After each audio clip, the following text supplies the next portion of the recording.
Hey guys, so I've been meaning to make this video for quite some time now, and I finally got the baby now napping and household chores done so that I can share with you some of my tips for hitting Success Club.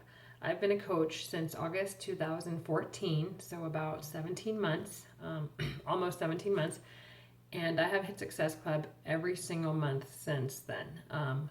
With at least Success Club 10 or higher. Usually it's, believe it's been Success Club 16 or higher. And honestly, in the beginning, I had no confidence. I didn't know how I did it the first month. I didn't know how I was going to do it the second month. I didn't even register for the cruise coming up this year, which was 6 or 7 months into my coaching, because even after that many months, 6 or 7 months of hitting Success Club, I wasn't sure if I'd continue to be able to do it because I didn't have confidence. So the first thing you have to do is have confidence and believe in yourself, because if I've learned anything, it's that when I didn't believe in myself and I lacked that confidence, it was a lot harder for me to hit it. So believe in yourself, stop thinking negative, think positive. You will hit it. You're going to do whatever it takes to hit it. You're going to make it non-negotiable. And you're going to hit Success Club 10, because the benefit of Success Club 10 are those paid leads. You get leads that Beachbody sends you that end up pretty much paying for your Shakeology, if not more. Last month, I got about $400 worth of commission from leads that Beachbody sent me for hitting Success Club 10. Nothing I worked for. I mean, I did work for it, but it wasn't customers that I seeked out. It wasn't customers that I recruited or that messaged me for products. It was all sent to me from Beachbody. So I don't know about you, but I don't know very many companies that do that. So have the confidence, and Success Club 10. I mean, Success Club 5 is huge, but I would suggest 10 to be your goal, because you should strive for the lowest, strive for the highest, and go for it.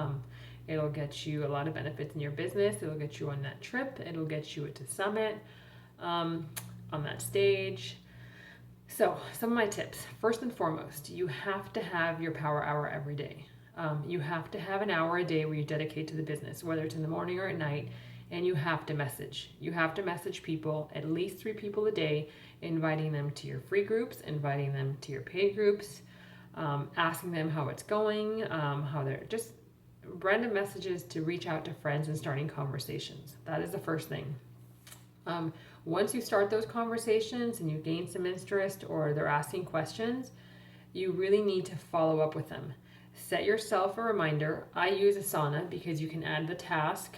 Each person on there becomes a task, and then I set myself a reminder. If somebody says, oh, this month is too expensive, I can't do it, I set myself a reminder to talk to them in 3 weeks, and I let them know, all right, no problem, I'll touch base with you in a couple weeks, and then in a couple weeks I touch base with them, and some do it, some don't. So power hour, you have to do it. Messaging, you have to do it. And you have to send messages for invites. You have to send messages just to say hello, how are you, how's life, start conversations. And messages for coaching as well too. Share what Beachbody has done for you. You may not be making a ton of money. You may not be making any money yet. But I know in the beginning for me, even the first 2 or 3 weeks when I hadn't made anything yet, because you don't get paid until later, but I had done my first free group because I did it right away and 2 weeks into my coaching. It gave me so much confidence, and it held me so much more accountable in my goals when it came to fitness, that was something I was sharing. And that's why I also became Diamond within 4 months, because I was sharing what coaching did for me, not the money aspect because I wasn't making anything, what it did for my fitness goals. So share that. Don't be afraid. A lot of coaches are afraid to share coaching and invite to coaching because they're not, making $10,000 a month. You don't have to be. There's so many other benefits to coaching besides the money you make. So then outside of that, social media, you have to post 3 times a day. There are some days that I don't get a chance to. 3 on Facebook, 3 on Instagram, 3 on my like page, and 3 on my featured Instagram. But I do at least 3 to 5 throughout those mediums. And on the days that I can, I do 3 throughout the day on all of those. 1 in the morning, 1 midday, 1 in the afternoon. And post things that, try to do 1 food post that'll help somebody else, a recipe, a snack idea, 1 fitness post that'll either help them get a workout in or motivate them to get a workout in. And then a post about yourself. For me in the beginning, it was really hard to share me. I thought, who's going to want to look at my face? Who's going to want to see my kids? Who doesn't want to see my husband and myself out? But people do. People want to relate to you. People want to see what you're up to, and people want to see you in your life, because if they relate to you, they're going to want to work with you. So one food post, recipe, snack idea, one workout post, either a workout they can do or some workout motivation, one post about you, your family, your dog, whatever you're doing, and then just anything else. But try to keep that consistently every day. And then I would say every couple of days, share your Shakeology. It's a big part of my life. It's a big part of our nutrition, myself, my kids, my husband. So I try to share that sporadically, not every day. But when I remember, I share my recipes, I share my shake, I share when I have it, how I have it. So that's a big part. Facebook, Instagram, your like page, really important. Another aspect of social media, also, if you're not sure how Facebook works, friends won't see your post on Facebook unless you guys are interacting with each other.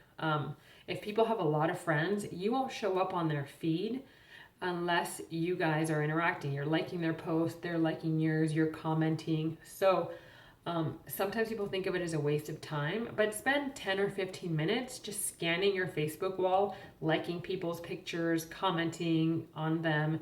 Hey, you look great, your kids are cute, just random comments that you would do anyway. I do that anyway because I like to keep up with my friends and family.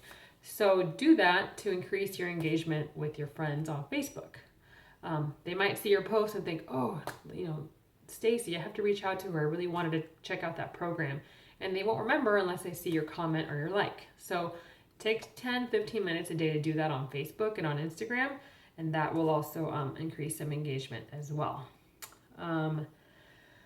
Another thing I like to do on Facebook is search for local garage sale groups or special interest groups in your area.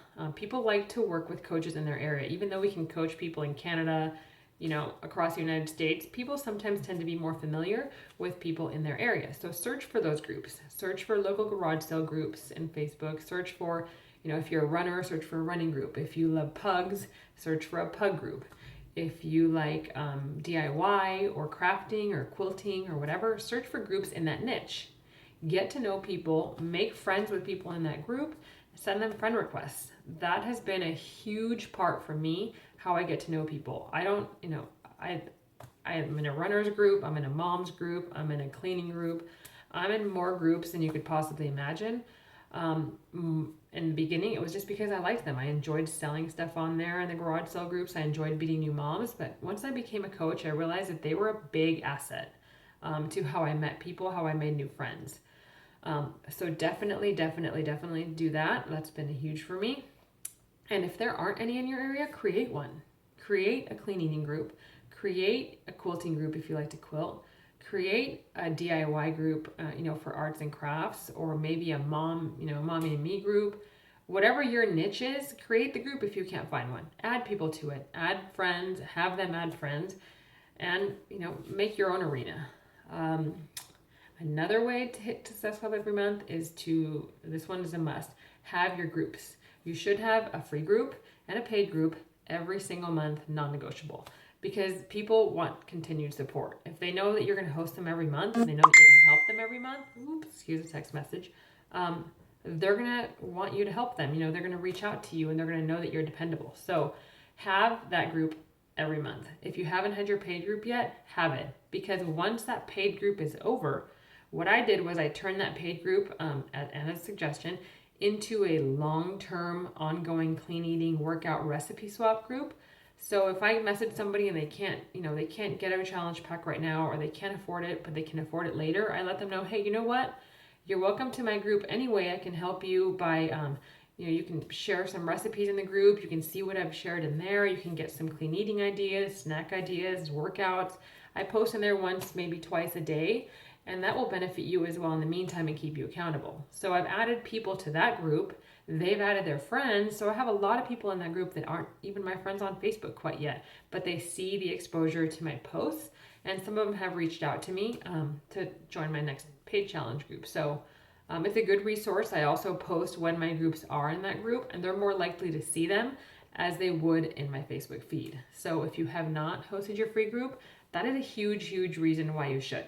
It's a big asset to help, have you offer them something free if they can't buy anything from you, which makes you realistically really want to help them. Whereas some coaches in the business, if you're not buying their challenge pack, they have nothing to offer. You're done. They won't help you, which is sad, but you want to be that person that has something to offer. So basically, those are my biggest things. If it's the middle of the month and I have not hit Success Club yet, I buckle down. I start sending more than 3 messages a day. I send 5, I send 10. I go back through my Asana as far down as I go. You know, I have a lot of conversations I've started there, and I message everybody, hey, how's it going? How's your week been so far? Just touching base, and I wanted to let you know that I'm going to be starting my next group soon, and I was wondering if you'd be up for it. I know it wasn't a good time for you last month or last week or whenever you talked, but I was hoping it could help you out this month and show you what a benefit it is. No pressure, just let me know if you're up for it, and if not, totally fine. I hope you and the kids are great. Simple message that you can send, copy paste to everybody, and that way you're doing your follow-ups, and it's not going to take you 2 days to do it. So those are my tips. This video went longer than I expected, but I hope it helped you, and I hope you make Success Club 10 non-negotiable, because it's honestly changed my outlook on Beachbody and the amount of help they give you when it comes to building your business. Feel free to ask me any questions, post them in the comments below, send me a message, whatever. I love to help coaches on my team, not on my team. We're all on the same team, so let me know. Have a great day.